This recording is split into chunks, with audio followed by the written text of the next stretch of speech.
જય જિનેન્દ્ર. મંગલાચરણ કરી અને આપણે સમયસારનો સ્વાધ્યાય શરૂ કરીએ છીએ.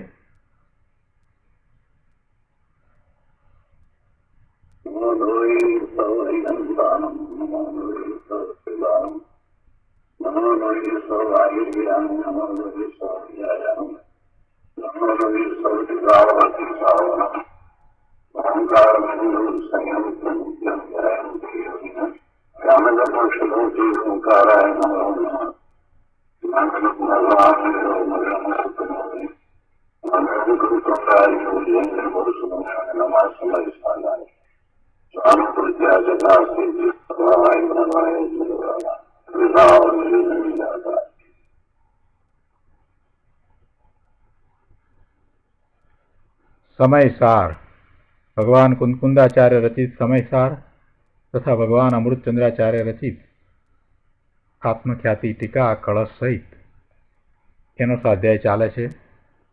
એમાં બંધ અધિકારમાં ગાથા 271 પછી કળશ 173નો સ્વાધ્યાય આપણે કરી રહ્યા છીએ.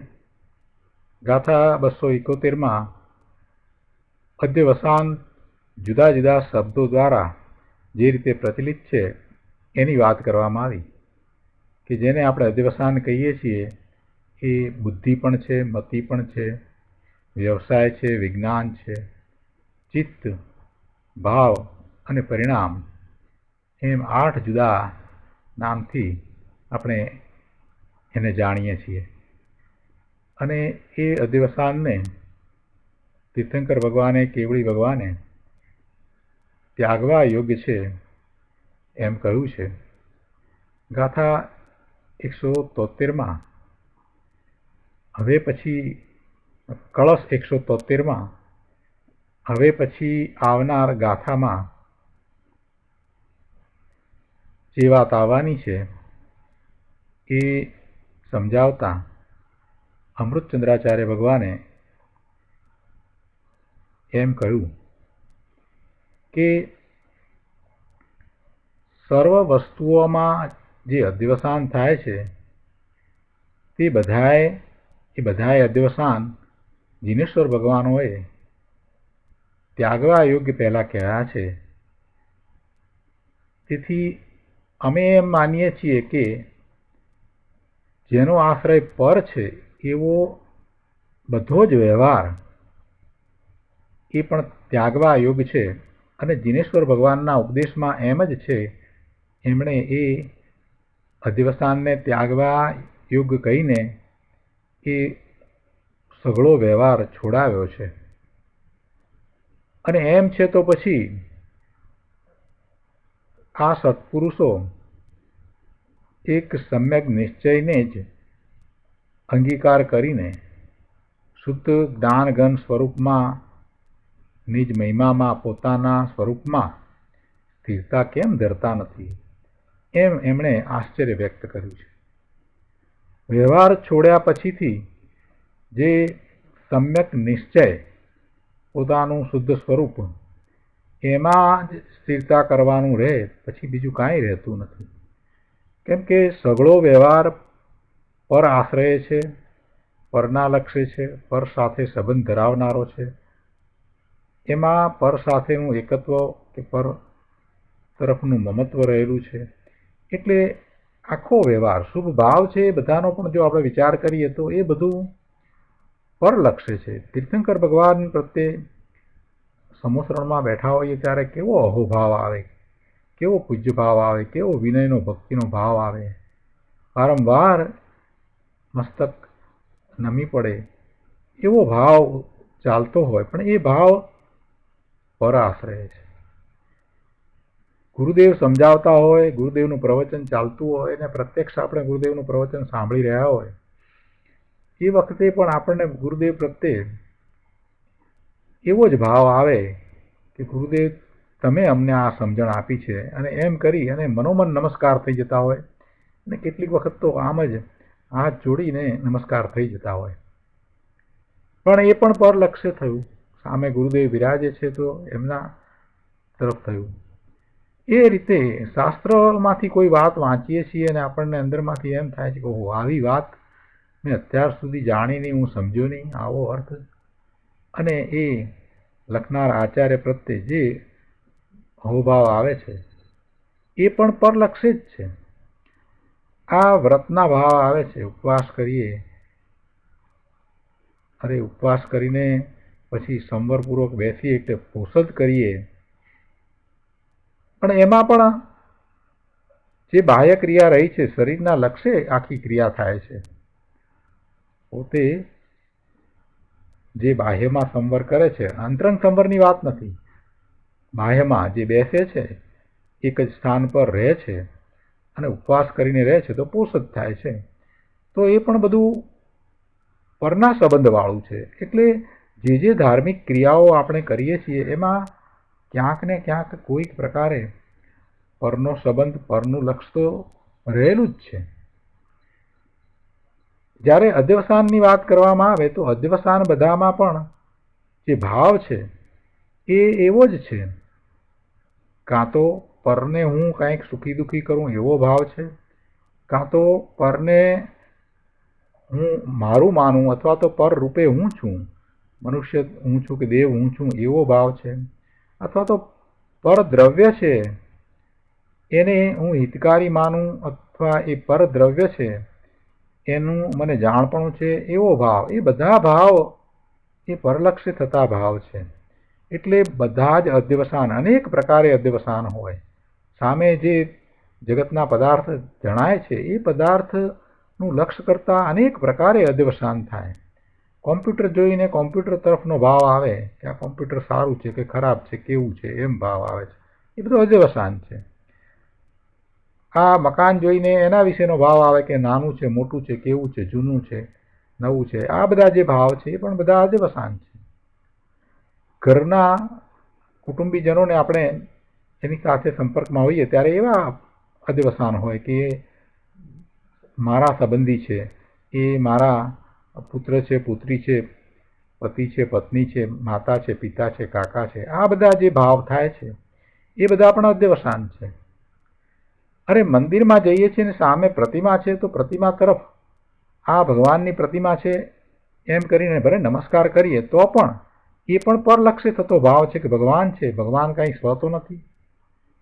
પ્રતિમાનો વિચાર કરીએ છીએ તો પણ એ પરલક્ષે વિચાર થાય છે કે આ પ્રતિમા આરસની છે કે કાળા પથ્થરની છે કે સુંદર છે. કે પૂજા કરીએ છીએ તો પૂજાના દ્રવ્યનો વિચાર આવે છે કે પૂજા જે લખેલી છે એમાં જે ભાવ ભર્યા છે એનો વિચાર કરીએ છીએ તો પણ એ ભાવમાં પ્રભુ પ્રત્યે, તીર્થંકર ભગવાન, કેવળી ભગવાન, સિદ્ધ ભગવાન પ્રત્યેનો જે અહોભાવ છે એ પણ પરલક્ષી છે. એટલે સમગ્ર રીતે જે ભાવ જીવ કરે છે એ બધા ભાવ ફક્ત એકને છોડીને બધા જ ભાવ એ પરના લક્ષ્ય થાય છે. એ બધા અધ્યવસાન છે. એના ફળની વાત નથી કરતા. એનું ફળ સંસાર જ છે. એમાં પાપનો બંધ પડે કે પુણ્યનો બંધ પડે. શુભ ભાવ છે તો પુણ્યનો બંધ પડે છે, અશુભ ભાવ છે તો પાપનો બંધ પડે છે. એટલે એ બે પ્રકારે બંધ જ પડે છે અને એનું ફળ તો સંસાર જ છે. પણ અહીંયા તો આપણે અધ્યવસાનની વાત કરવી છે કે એક જ ભાવ એવો છે કે જે અધ્યવસાન રૂપ નથી.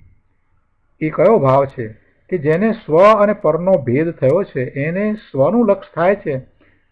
ભગવાન આત્મા નિજ પોતાનું શુદ્ધ સ્વરૂપ, નિજ શુદ્ધ સ્વરૂપનું લક્ષ્ય થાય અને જે ભાવ થાય છે એ ભાવ છે એ સ્વના લક્ષ્ય થતો ભાવ છે. એ અધ્યવસાન નથી, બાકી બીજું અધ્યવસાન જ છે. એટલે એમાં પછી જે ચારિત્ર બાહ્યમાં છે એ મુનિનું ચારિત્ર હોય કે શ્રાવકનું ચારિત્ર હોય એ પણ પરનું લક્ષ્ય થવાને કારણે એ અધ્યવસાન જ છે. અને એ પરના લક્ષ્ય થતો બધો વ્યવહાર, જેને સમ્યક દર્શન થયું છે એને જે કંઈ થાય છે એ વખતે એને વ્યવહાર કહેવામાં આવે છે.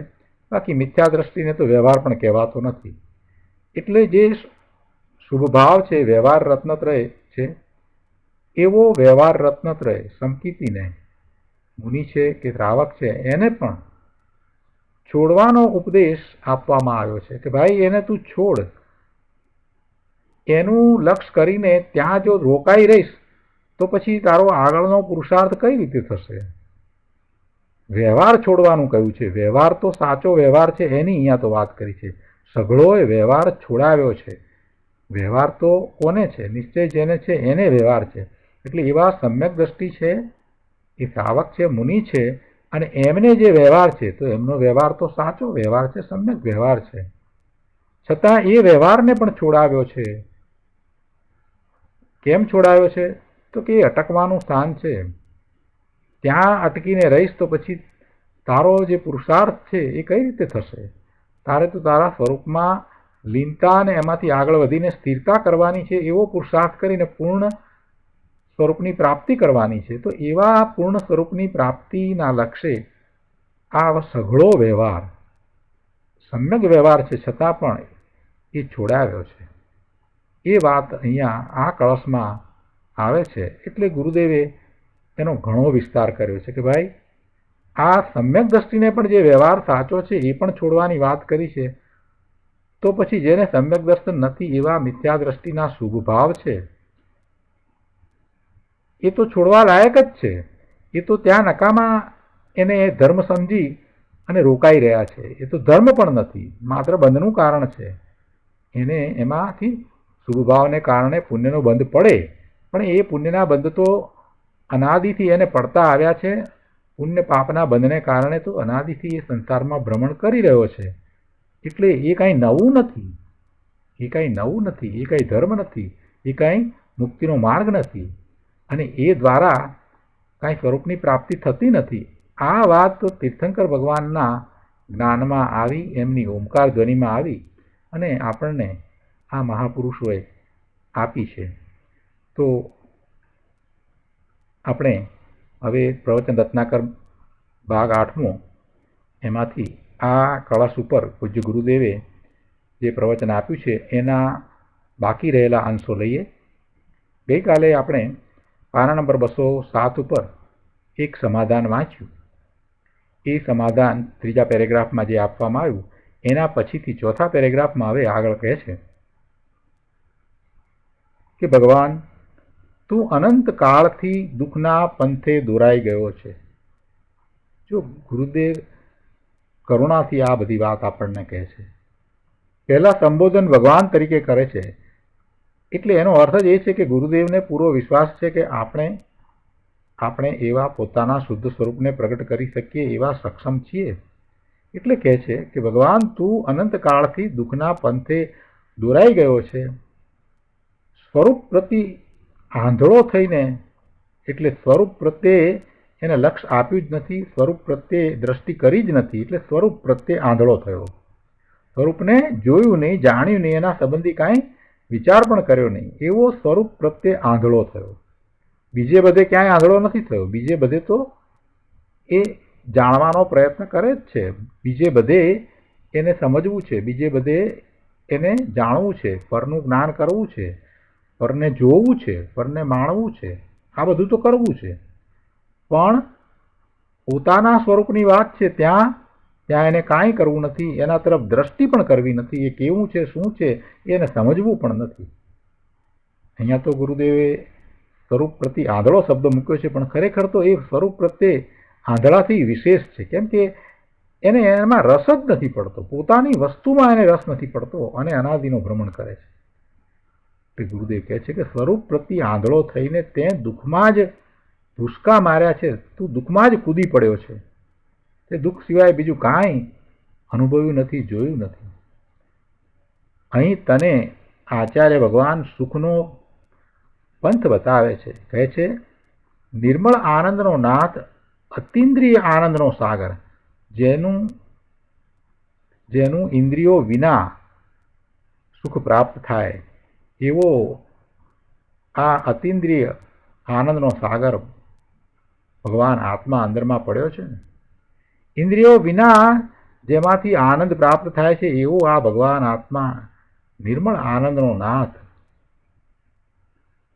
એવા સ્વરૂપને ભૂલીને આ શરીર આદિ મારા છે અને એનાથી મને સુખ છે, આ નવા વસ્ત્રો આવ્યા છે તો એનાથી મને સુખ છે, આ નવું કોમ્પ્યુટર આવ્યું છે તો એનાથી મને સુખ છે, નવી કાર આવી છે તો હું આનંદમાં છું, એમ એ પરના લક્ષે પોતે જાતે સુખી દુઃખી થાય છે. નથી ગમતું એવું કાંઈક આવ્યું છે તો એનાથી એ દુઃખી થાય છે, પણ એમ નથી જોતો કે એ પર પદાર્થો એને સુખી કે દુઃખી કરી શકતા નથી. પોતે જેવા ભાવે વર્તે છે એમ એ થાય છે. એકનો એક જ પદાર્થ છે એ થોડા દિવસ એને સુખનું કારણ થાય અને ત્યાર પછીથી એનો એ જ પદાર્થ સુખનું કારણ નથી થતો, અને પછી લાંબો સમય થાય એટલે એ પદાર્થ એને નથી ગમતો, એના પ્રત્યે એને દ્વેષ થાય છે અને એ પદાર્થ એને દુઃખનું કારણ થઈ જાય છે. એકનું એક ગુલાબ જાંબુ છે, એવા ને એવા ગુલાબ જાંબુ છે, પહેલું બીજું ત્રીજું 5 કે 10 ખાય ત્યાં સુધી તો આનંદ આવે છે, 25 ખાય ત્યાર પછીથી શું દશા થાય છે, અને પરાણે કોઈ ખવડાવી દે તો દુઃખ થાય છે. એટલે પદાર્થમાં વસ્તુઓમાં કાંઈ સુખ કે દુઃખ ભર્યા નથી, એની માન્યતામાં છે. આ બધું નહીં જાણતો થકો એ પોતે પોતાના સ્વરૂપ તરફ વળ્યો જ નથી, અને અનાદિથી એ આ શરીર અને આ બધા પર પદાર્થો જે સંયોગો રૂપે એને પ્રાપ્ત થયા છે એમાં ને એમાં એ રાચી રહ્યો છે. ગુરુદેવ કહે છે કે આ શરીર આદિ મારા છે અને એનાથી મને સુખ છે, તથા પરના સુખ દુઃખને હું કરું છું ઇત્યાદિ અનેક પ્રકારે જે તને પરમાં એકત્વ બુદ્ધિના અધ્યવસાન છે તે સર્વ અધ્યવસાનને છોડી દે. તીર્થંકર ભગવાને, કેવળી ભગવાને, સિદ્ધ ભગવાને સર્વ અધ્યવસાનો છોડવા યોગ્ય કહ્યા છે. એ બધા અધ્યવસાનો છોડવા યોગ્ય કહ્યા છે. હવે આવી વાત આવી એટલે કોઈએ પ્રશ્ન કર્યો કે હા, પણ દયા, દાન, વ્રત, ભક્તિ ઇત્યાદિ વ્યવહાર તો કરવો ને. શાસ્ત્રમાં પણ વ્રત આદિ બાહ્ય આચરણનું વિધાન તો છે. ચરણાનુયોગના ગ્રંથમાં એ વાત આવે છે. શ્રાવકના આચારની પણ વાત આવે, મુનિના આચારની પણ વાત આવે. આચાર્ય પદ્મનંદીએ ઘણી વાત કરી છે. પદ્મનંદી પંચવિસંતિમાં 26 અધિકાર લખ્યા છે અને એમાં શ્રાવકના આચારની ઘણી વાત કરી છે. એવી જ રીતે કુંદકુંદાચાર્ય ભગવાને પણ રયણસારમાં એ ચારિત્રની વાત કરી છે, બાહ્ય ચારિત્રની વાત કરી છે. એટલે એ તો આવે છે, શાસ્ત્રમાં એ વાત આવે છે, નથી આવતી એમ નથી. તો પછી હવે શું કરવું? આ બધા અધ્યવસાનો છોડવાની વાત કરી તમે, તો પછી આવો શુભભાવ જે છે, આ દયાદાન વ્રત ભક્તિનો અને એવા ચારિત્રની જે વાત આવે છે શાસ્ત્રમાં, તો એને શું કરવું? છોડી દેવું? ગુરુદેવ એનું સમાધાન આપતા કહે છે કે બાપુ, દયા, દાન, વ્રત આદિનો જે વ્યવહાર છે, જો વ્યવહાર કહ્યું એટલે એનો અર્થ એ થયો કે સમ્યક દ્રષ્ટિ છે અને એને નિશ્ચય છે. જો નિશ્ચય છે અને સાથે રહેલો એ વ્યવહાર છે તો એ સમ્યક વ્યવહાર હોય છતાં પણ ગુરુદેવ કહે છે કે ભાઈ એ બધો વ્યવહાર છે તે શુભ રાગ છે. રાગ છે એટલે શુભ રાગ છે, અને રાગને કરવાનો અભિપ્રાય મિથ્યા અધ્યવસાન છે, મિથ્યાત્વ છે. કે એવો શુભભાવ કરવો જોઈએ, શુભભાવ દ્વારા લાભ છે, શુભભાવ દ્વારા પોતાને ધર્મ થાય છે, એવી જો માન્યતા હોય તો એ મિથ્યાત્વ છે. એ તો વાત આગળ આવી ગઈ ને કે ઉપયોગ ભૂમિ રાગાદિક સાથે એકત્વ પામે તે મિથ્યાત્વ છે. ઉપયોગમાં રાગાદિકનું એકત્વ એ મિથ્યાત્વ છે, એ કર્મબંધનું કારણ છે. એ વાત અગાઉની ગાથામાં આપણે ઘણા વિસ્તારપૂર્વક સમજ્યા છીએ. આ કળશમાં પણ કહે છે કે ભગવાને પર સાથે એકતા બુદ્ધિના સર્વ અધ્યવસાન છોડાવ્યા છે. તે પરથી અમે મુનિવરો એમ માનીએ છીએ કે વ્રતાદિનો સઘળો વ્યવહાર ભગવાને છોડાવ્યો છે. શેના ઉપરથી એવું માનવામાં આવ્યું? મુનિવરોએ એમ શેના ઉપરથી માન્યું? કે તીર્થંકર ભગવાનના ઉપદેશમાં આ એકત્વ બુદ્ધિના, મમત્વના, મિથ્યાત્વના ભાવ સાથે જે અધ્યવસાન છે, એટલે સઘળા અધ્યવસાન, બધા પરલક્ષી થતા અધ્યવસાન એ ત્યાગવાનો ઉપદેશ આપ્યો છે. એટલે કે એકત્વ બુદ્ધિના સર્વ અધ્યવસાન છોડાવ્યા છે. એ ઉપરથી મુનિવરો કહે છે કે અમે માનીએ છીએ કે એ સઘળોય વ્યવહાર, પર આશ્રિત સઘળોય વ્યવહાર ભગવાને છોડાવ્યો છે. સંકિતીને અસ્થિરતાના જેટલા વિકલ્પ આવે, અસ્થિરતાના વિકલ્પ એટલે પોતાના સ્વરૂપમાં સ્થિરતા નથી કરી શકતા એવા જે મુનિ છે, એમને એ વખતે એવા જે વિકલ્પ આવે, શુભ ભાવના વિકલ્પ આવે, શાસ્ત્રની રચનાનો વિકલ્પ આવે, કે ભક્તિનો વિકલ્પ આવે, કે શિષ્યને સમજાવવાનો પણ વિકલ્પ આવે, એ બધા વિકલ્પ આવે. કેમ કે પોતાના સ્વરૂપમાં સ્થિરતા નથી કરી શકતા, એટલે એ અસ્થિરતા છે. શેમાં અસ્થિરતા છે? પોતાના ચારિત્ર્યમાં જેવા ઉગ્ર પુરુષાર્થ દ્વારા સ્થિરતા કરવી જોઈએ એવી સ્થિરતા નથી થતી, એટલે એને એમ કહ્યું કે એ અસ્થિરતાનો રાગ છે. એ અસ્થિરતાના કારણે એવા વિકલ્પ મુનિને પણ આવે છે. એટલે 7મે ગુણસ્થાને પોતાના સ્વરૂપમાં હતા ત્યાંથી ચ્યુત થઈ અને બહાર આવે છે. એ વખતે 6ઠ્ઠા ગુણસ્થાનની દશા છે. એ વખતે મુનિને એવા શુભભાવ આવે, એવા વિકલ્પ આવે, પણ એ બધાય, એ સઘળાય છોડવા યોગ્ય છે એમ તીર્થંકર ભગવાનના ઉપદેશમાં આવ્યું છે. આગળ 208મા પાના ઉપર ગુરુદેવ કહે છે કે શાસ્ત્રમાં વ્રત આદિ બાહ્ય આચરણનું વિધાન છે. જો હવે એ વિધાન છે એમ કહ્યું ને એટલે એની સ્પષ્ટતા ગુરુદેવ કરે છે કે હા, શાસ્ત્રમાં એ બધા વ્રત આદિનું, એના આચરણનું વિધાન છે. શ્રાવકના 12 વ્રત, 11 પ્રતિમા, આ બધાનું વિધાન છે. પણ એ તો વ્યવહાર નય દર્શાવ્યો છે. ધર્મીને, જ્ઞાનીને, સમ્યક દ્રષ્ટિને નિર્મળ રત્નત્રય રૂપ ધર્મની વિતરાગી પરિણતિ સાથે બહારમાં કેવો વ્યવહાર, કેવું શુભ આચરણ હોય છે તેનું જ્ઞાન કરાવવાનું ત્યાં પ્રયોજન છે. કે જે સમ્યક દ્રષ્ટિ છે એને બાહ્યમાં શું હોય, તો એની ભૂમિકા પ્રમાણે 4થે, 5મે કે 6ઠ્ઠે કેવો એનો વ્યવહાર હોય, એ વ્યવહાર દર્શાવવામાં આવ્યો છે. એવો જ વ્યવહાર હોય. જે મુનિ થયા છે, જેમણે અંતરંગ દશા 7મા ગુણસ્થાનની પ્રગટ કરી છે, એ જ્યારે પોતાના સ્વરૂપમાંથી બહાર આવે છે તો એ દશા 6ઠ્ઠા ગુણસ્થાનની છે. તો ત્યારે એમનો વ્યવહાર કેવો હોય એનું ત્યાં જ્ઞાન કરાયું છે. કે એમને નગ્ન દિગંબરપણું હોય, 28 મૂળ ગુણ સહિત ચોખ્ખું દ્રવ્યલિંગ હોય, એમને મહાવ્રત હોય, અને એમનો પુરુષાર્થ વારંવાર પોતાના સ્વરૂપમાં લીનતા અને સ્થિરતાનો થતો હોય, એવી એમની દશા હોય. એટલે એ જે આચરણની વાત કરી છે, એમના 5 મહાવ્રતની વાત કરી છે, નગ્ન દિગંબર મુનિપણાની વાત જે કરવામાં આવી છે, એમની દશાની જે વાત કરવામાં આવી છે, એમના બાહ્ય તપની જે વાત કરવામાં આવી છે, એ બધું એમને હોય એ સમજાવવામાં આવ્યું છે.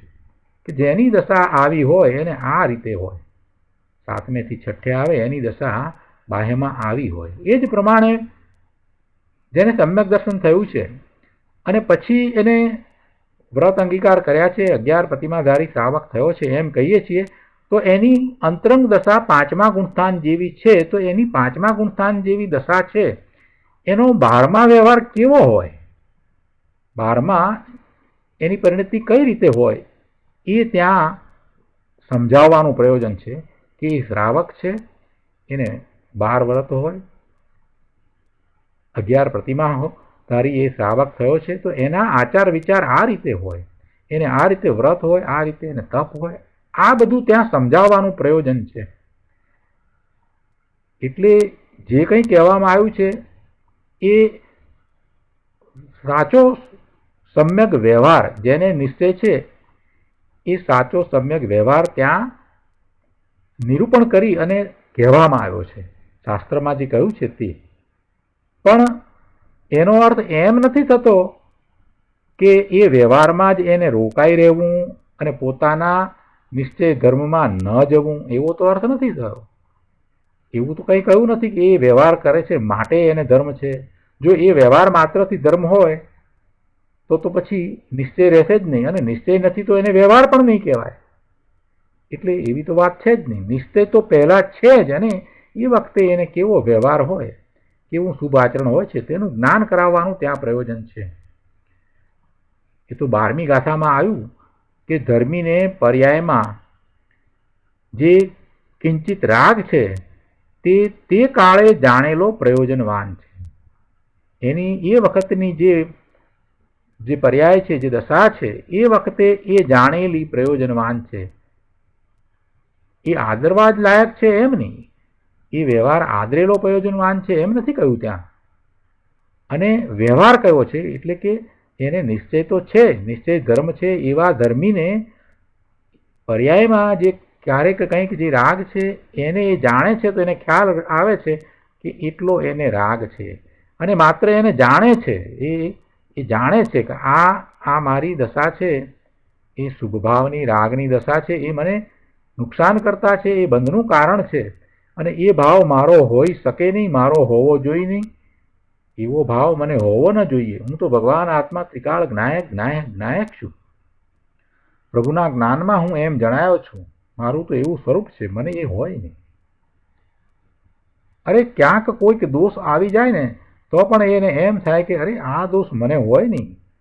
હું તીર્થંકર ભગવાનના જ્ઞાનમાં સિદ્ધ સમાન આવ્યો છું એમ છે તો પછી મને આ શોભે, મને આ હોય નહીં. એનું પ્રાયશ્ચિત થઈ જાય છે.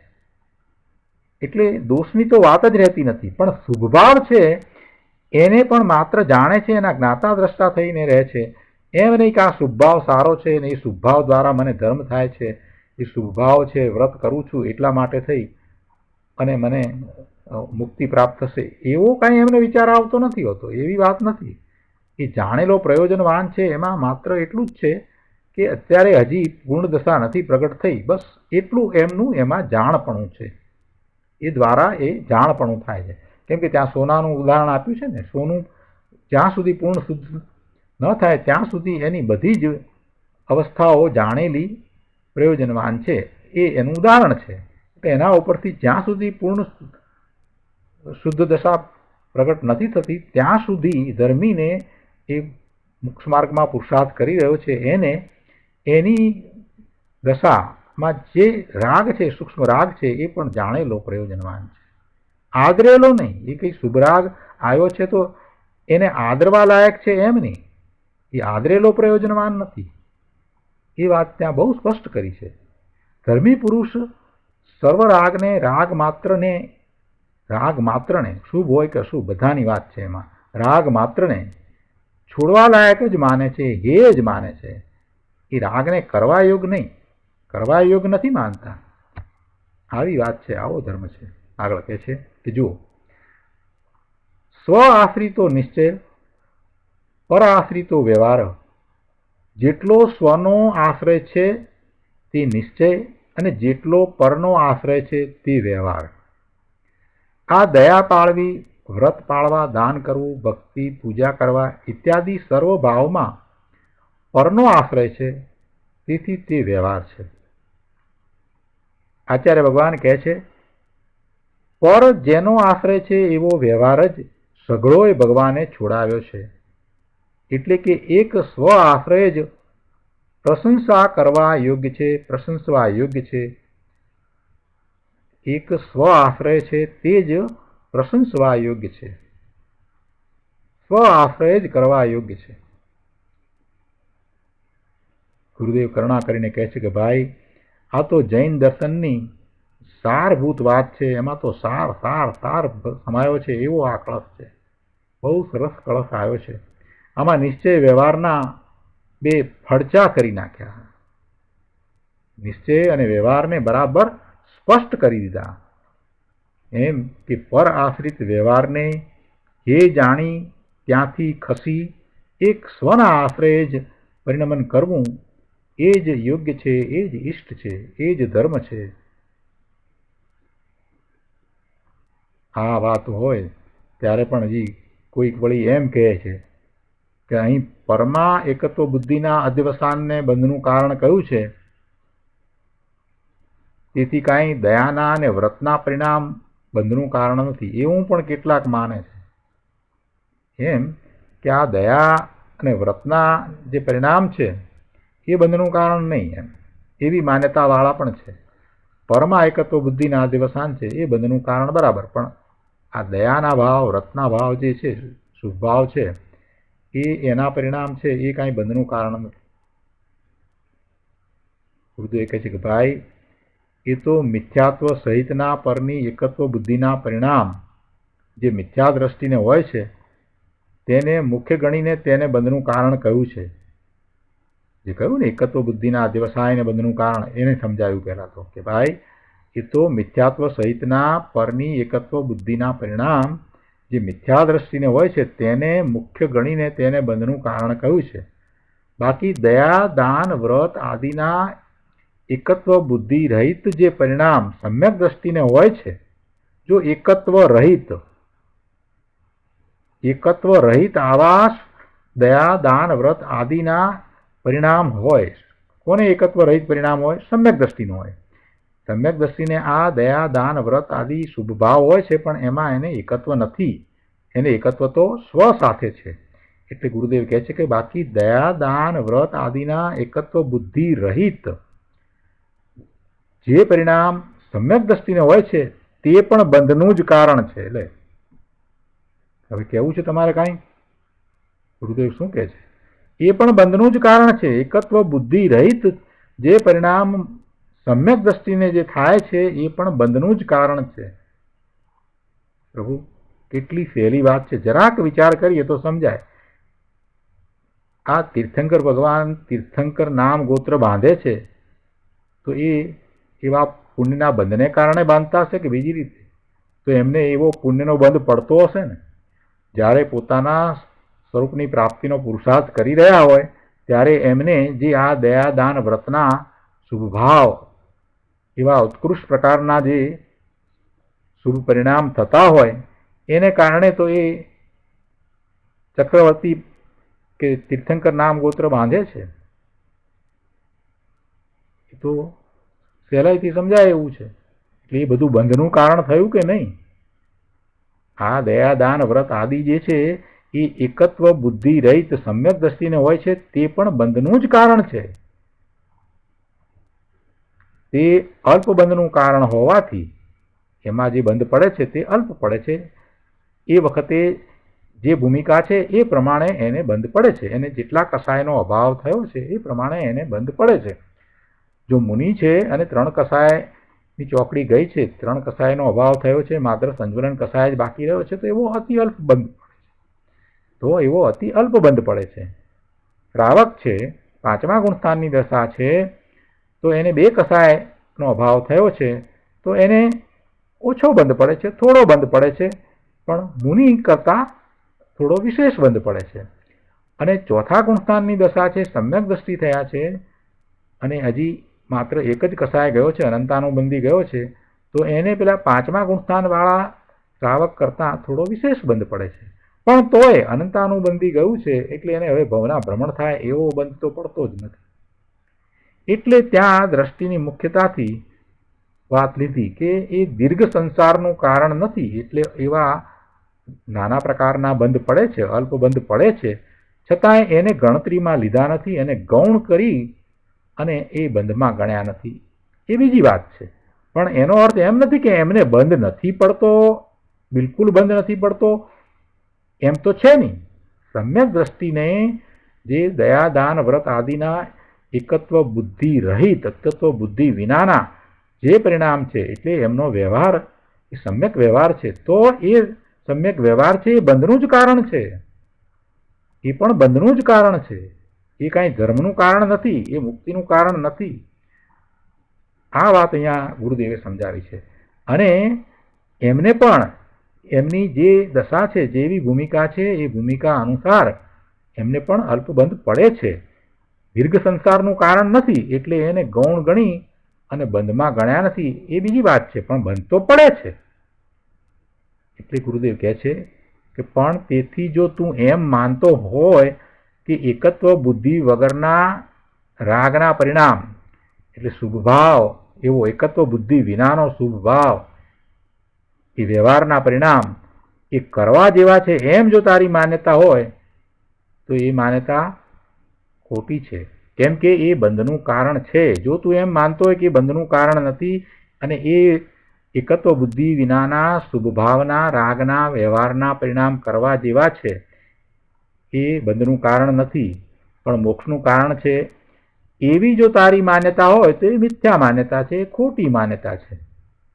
અર્થાત તને ખરેખર તો પરની એકત્વ બુદ્ધિ મટી જ નથી. તને શુભભાવનો પુણ્યબંધનો હજી રાગ અંદરમાં ઊંડે ઊંડે પડ્યો જ છે. અને શુભભાવ દ્વારા જે પુણ્યનો બંધ પડશે એ દ્વારા મને સુવિધાઓ મળશે, સુખ મળશે એવો તને ઊંડે ઊંડે એવો અંદરમાં રસ પડ્યો જ છે. એટલે ખરેખર તો તને એકત્વ બુદ્ધિ પણ મટી જ નથી. ગુરુદેવ કહે છે કે બાપુ, વિતરાગનો માર્ગ, મોક્ષનો માર્ગ તો એકલા વિતરાગ ભાવ સ્વરૂપ છે. એકલા વિતરાગ ભાવ સ્વરૂપ મોક્ષનો માર્ગ છે. અને તે સ્વ આશ્રિત છે. તેમાં પર આશ્રિત રાગનો એક અંશ પણ સમાઈ શકે નહીં. પર આશ્રિત જે છે એ બધો રાગ છે, એ વ્યવહાર છે. એ પર આશ્રિત રાગનો એક અંશ પણ એવા મોક્ષ માર્ગની અંદર સ્વ આશ્રિત વિતરાગ સ્વભાવરૂપ મોક્ષ માર્ગ છે એમાં સમાઈ શકે નહીં. શું કહ્યું કે જેમ આંખમાં રજકણ સમાયને એક નાનકડું રજકણ પણ પડ્યું હોય તો એ ખટકે, તેમ ભગવાનના માર્ગમાં એટલે કે મોક્ષના માર્ગમાં રાગનો કણ પણ સમાય નહીં. માર્ગ તો શુદ્ધ ચૈતન્ય સ્વભાવમય એક વિતરાગતામય જ છે. વિતરાગતામય માર્ગ છે. વિતરાગતા એટલે શું વાત કરવી? એ કસાય રહિત દશા. કસાય રહિત દશા એ તો નાસ્તિથી કહ્યું, પણ કસાય રહિત થાય છે ત્યારે સાથે સાથે અંદરમાં જે આનંદની વૃદ્ધિ થાય છે, એ સુખની વૃદ્ધિ થાય છે, એ અનુભવ છે, એ કંઈ વર્ણવી શકાય એવો હોતો નથી. કસાયોનો આ તરફ અભાવ થતો જાય છે. ચોથા ગુણસ્થાને હજી અનંતાનુબંધી કસાય ગયો છે, છતાં પણ જ્યારે એ પોતાના સ્વરૂપને સ્પર્શે છે ત્યારે એને અલૌકિક આનંદનો અનુભવ થાય છે. અને પાંચમા ગુણસ્થાને જ્યારે બે કસાયનો અભાવ થયો છે ત્યારે એની જે દશા છે એમાં એને વિશેષ આનંદનો, વિશેષ શાંતિનો, વિશેષ સુખનો અનુભવ થાય છે. અને એનાથી આગળ મુનિ થાય છે. અને સાતમા ગુણસ્થાને પોતાના સ્વરૂપમાં એ લીનતા કરે છે ત્યારે તો એમના આનંદની શું વાત કરવી? એ તો એમાં એવા લીન થઈ જાય છે કે એમને બાહ્યમાં શું ચાલી રહ્યું છે એ તરફ લક્ષ પણ જતું નથી. બાહ્યમાં કોઈ ઉપસર્ગ આવ્યા છે કે પરિસર છે તો પણ એના તરફ એમને લક્ષ પણ જતું નથી. અને એમ એ તપ થઈ જાય છે, જેને આપણે તપ કહીએ છીએ કે મુનિ ઉપસર્ગને પરિસર સહન કરે છે એવું તપ કરે છે. અરે પ્રભુ, એ તો આનંદમાં વિરાજી રહ્યા છે. અને એથી આગળ વધી અને 12મા ગુણસ્થાને જ્યારે સમગ્ર કસાયનો અભાવ થઈ જાય એ વખતે એ અલૌકિક આનંદ પૂર્ણપણે એમને પ્રાપ્ત થાય છે. એ દશાની તો શું વાત કરાય? એ તીર્થંકર ભગવાનની એ વાત તો શબ્દમાં કોઈ રીતે આવી શકે નહીં, એવી એ વાત છે. એવા પ્રભુની વાત, એમની વિતરાગતાની વાત ને સમજ્યા વિના આપણે શુભભાવમાં રુચિ કરીને બેસી રહીએ. અરે પ્રભુ, આ તો એવું છે કે એક રોટલીને માટે ખેતર ખોયા જેવું છે. વાર્તા આવતી હતી, કહેવત એના ઉપરથી પડી છે કે પેલા ખેડૂતને એની પત્ની ભાત લઈને આવે, ખાવાનું લઈને બપોરે આવે અને પછી જમે. એમાં એક દિવસ એવું બન્યું કે એને ખૂબ ભૂખ લાગી, સવારે કંઈ ખાધા પીધા વગરનો નીકળ્યો હશે અને કંઈક કારણ એવું બન્યું કે એની પત્ની આવી શકી નહીં. બહુ મોડું થઈ ગયું. પછી તો ગુસ્સે થયો ને પછી તો આમ અકળાઈ ગયો ને કંઈક થઈ ગયો ને પછી બાજુવાળાનું જે ખાવાનું આવ્યું હતું એને કહ્યું, પણ પેલો માણસ જાણતો હતો કે આનો લાભ લેવા જેવો છે, ગઠિયો હશે, એટલે એને કહ્યું કે તું મને આટલું આમ આપ, ખેતરનો આ ભાગ આપી દે, આટલી ખેતરની આ ભાગની તારી જે કમાણી થાય એ તારે મને આપવી, તો હું તને જમાડું, જમવાનું આપું. પેલો કે ભાઈ આપ્યું તને, લે ને ભાઈ આ આટલા ભાગનું તને આપ્યું.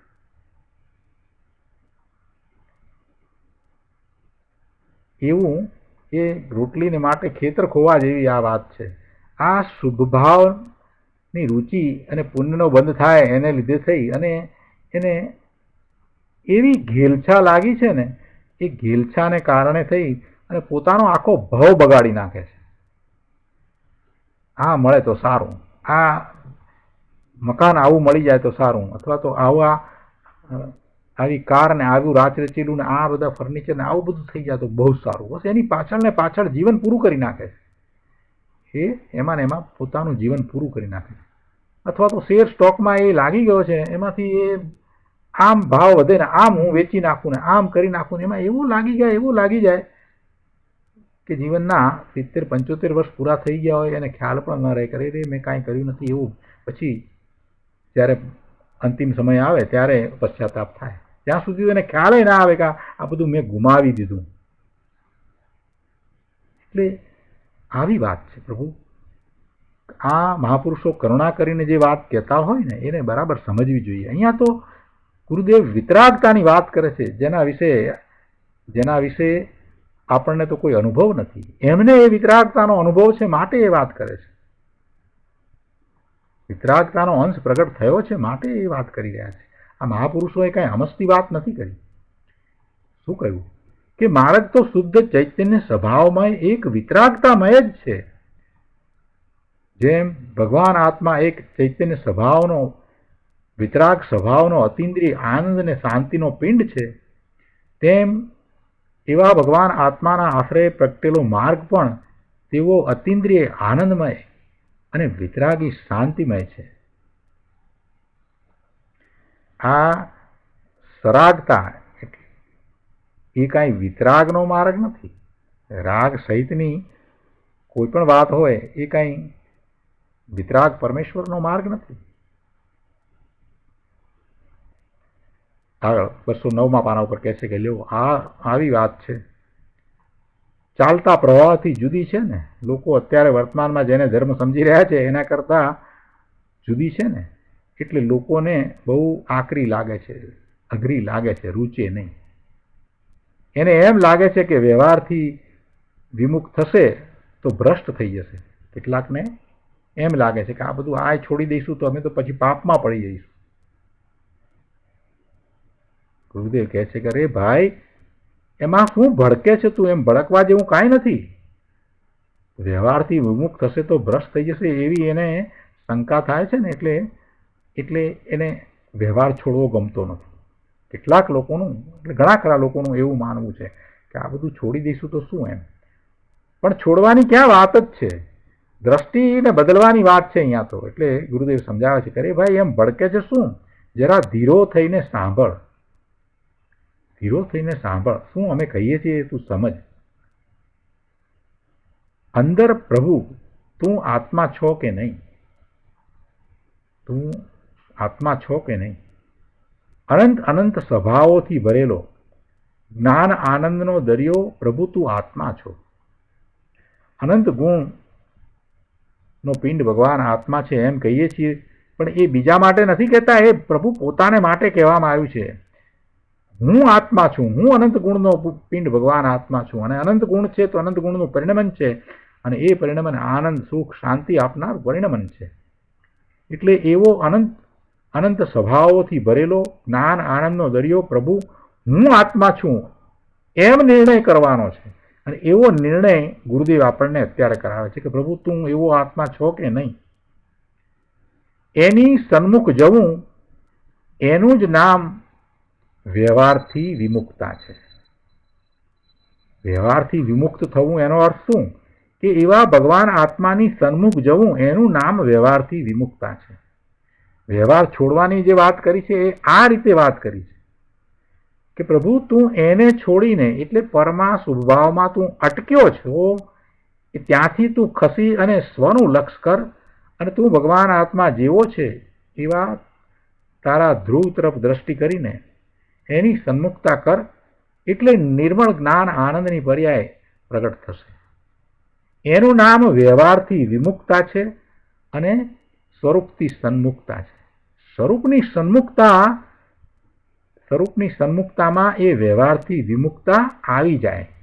એ બે સાથે નથી હોતું. વ્યવહારથી વિમુક્ત થયા વિના 12મા શુભભાવમાં રહીને સ્વરૂપની સન્મુખ થવાતું નથી. ઉપયોગ કાંઈ બે જગ્યાએ એક સાથે નથી રહેતો. એનો ઉપયોગ કાં તો સ્વના લક્ષે ધ્રુવ તરફ ઢળે છે, અને કાં તો પરના લક્ષે 12માં એ ભમે છે. ગુરુદેવ કહે છે કે ભાઈ તું ભગવાન આત્મા છો અને એની સન્મુખ જવું એનું નામ જ વ્યવહારથી વિમુક્તા છે. તેથી વ્યવહારનો આશ્રય છોડશે તો તે નિશ્ચયમાં જશે. એ દુઃખને છોડી સુખમાં જશે. વ્યવહારનો આશ્રય તો દુઃખરૂપ છે, એ દુઃખ છે. તેથી તેનો આશ્રય છોડતા અંદર આનંદમાં જવાશે અને એમ એ અંદર આનંદમાં જશે. કેવી રીતે વ્યવહાર છોડાયો છે જુઓ. વ્યવહાર છોડાવવાની ગુરુદેવની રીત જુઓ. અહીં કહે છે કે અન્ય આશ્રય વ્યવહાર એવ નિખિલ અપી ત્યાજિત. શ્લોકમાં કહ્યું છે ને એ વાત ઉપર વિસ્તાર કરીને સમજાવે છે કે પર જેનો આશ્રય છે એવો વ્યવહાર જ સઘળો એ છોડાવ્યો છે.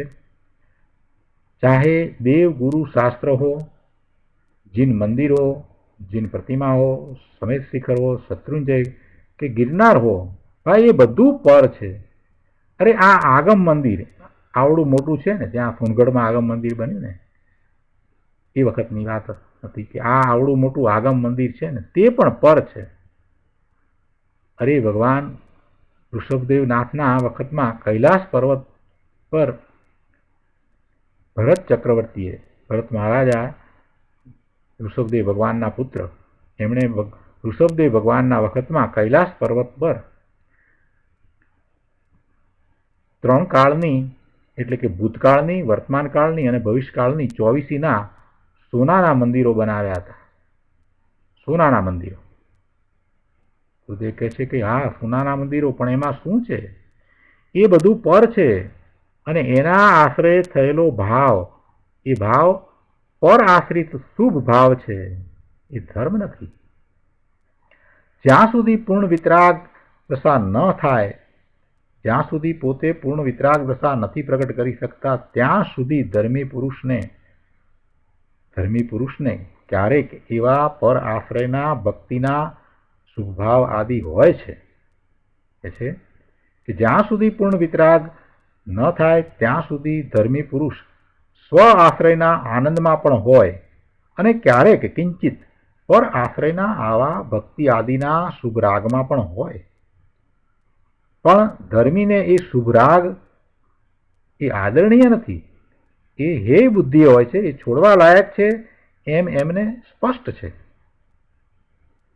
એના શુભરાગના રુચિ, આદર કે મહિમા એમને હોતા નથી.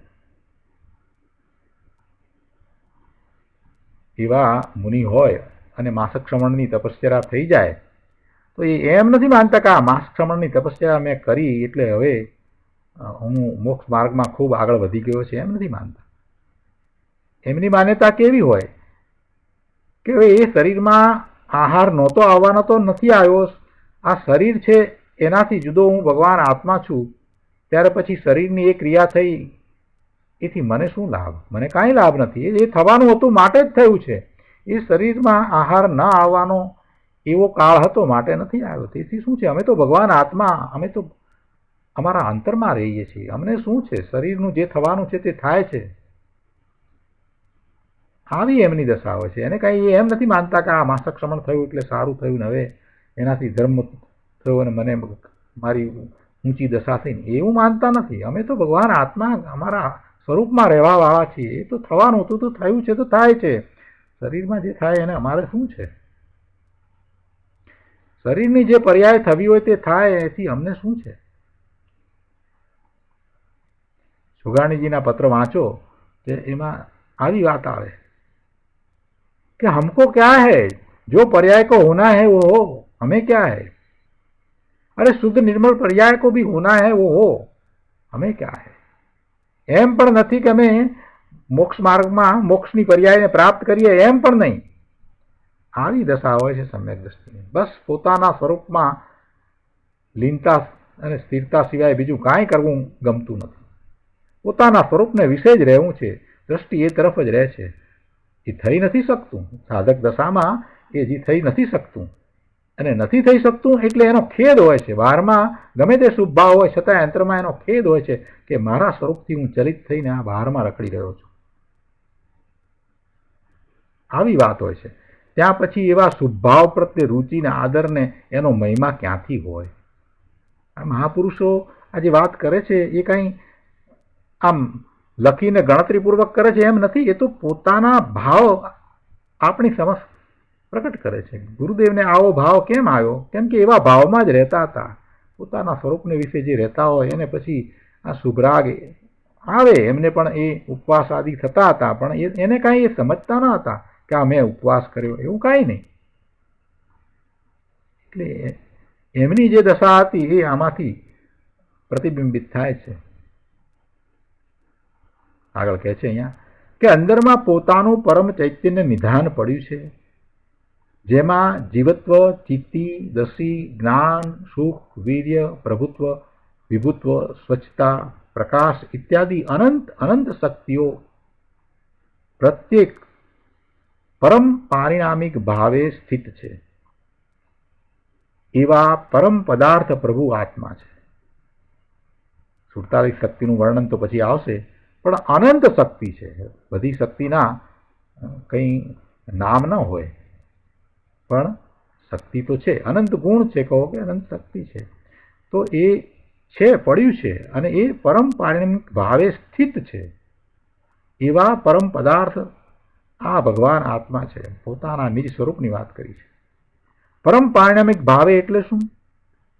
એટલે કે તે સહજ છે અને કોઈ કર્મના સદભાવ કે અભાવની અપેક્ષાથી રહિત છે. જો એ પરમ પારિણામિક ભાવ છે એટલે એને કોઈ કર્મનો ક્ષય થાય કે કોઈ કર્મનો ઉદય થાય તો એ હોય એમ નથી.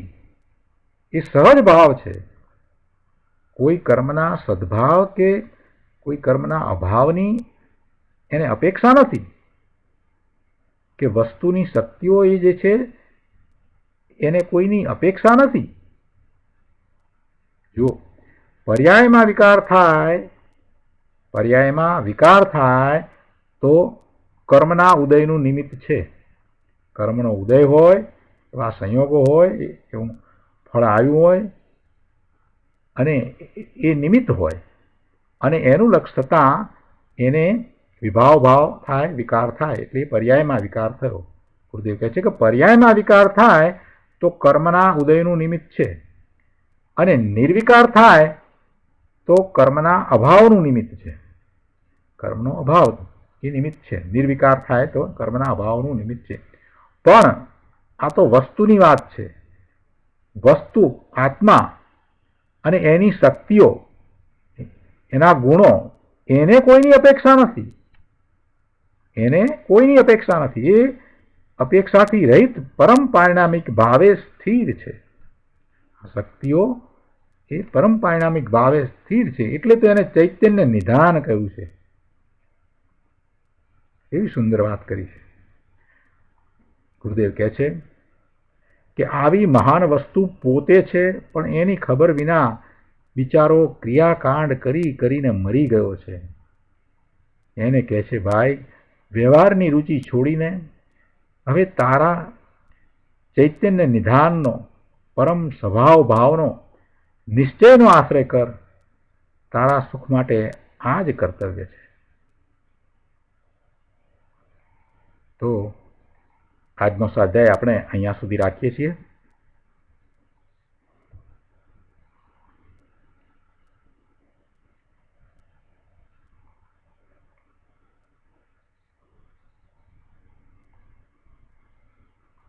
બહુ સરસ કળશ છે. ગુરુદેવે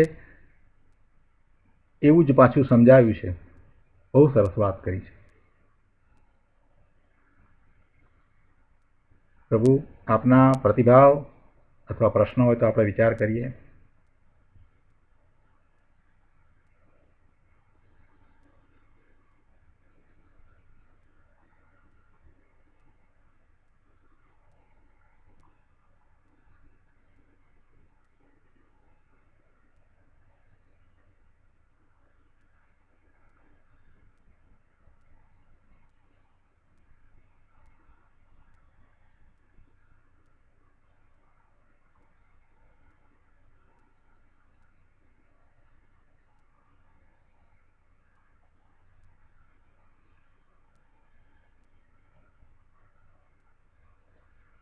પ્રશ્ન અથવા પ્રતિભાવ નથી તો પછી આજે શુક્રવાર છે, આપણે ભક્તિ કરીશું. કલ્પનાબેન,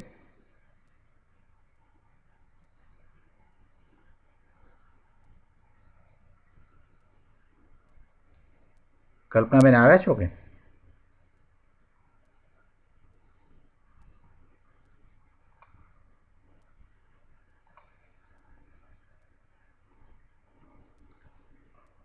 આજે હું અહીંથી ભક્તિ મૂકું છું. બહુ સરસ ભક્તિ છે.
सोये तने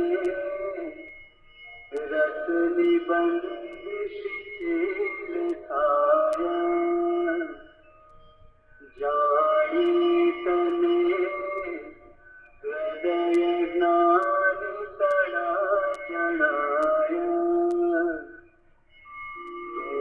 रुचिता जगतनी रुचि आरते रीजिता सकल नायक देव रीजे रीजिता सकल नायक देव रीजे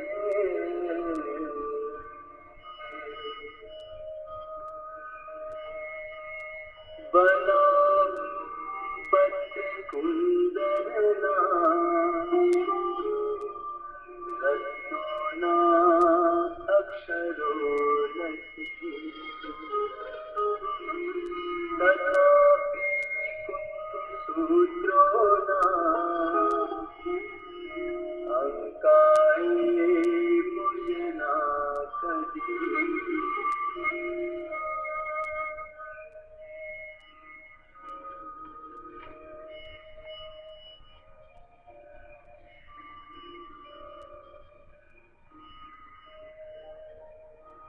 એવા સમયસારને અને એવા સમયસારના રચયિતાને, એની ટીકા કરનારાને અને એને સમજાવનારાને, એ મહાપુરુષોને અનંત અનંત નમસ્કાર.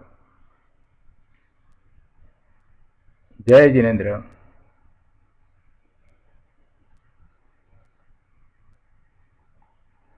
જય જિનેન્દ્ર. જય જિનેન્દ્ર પ્રભુ. જય જિનેન્દ્ર.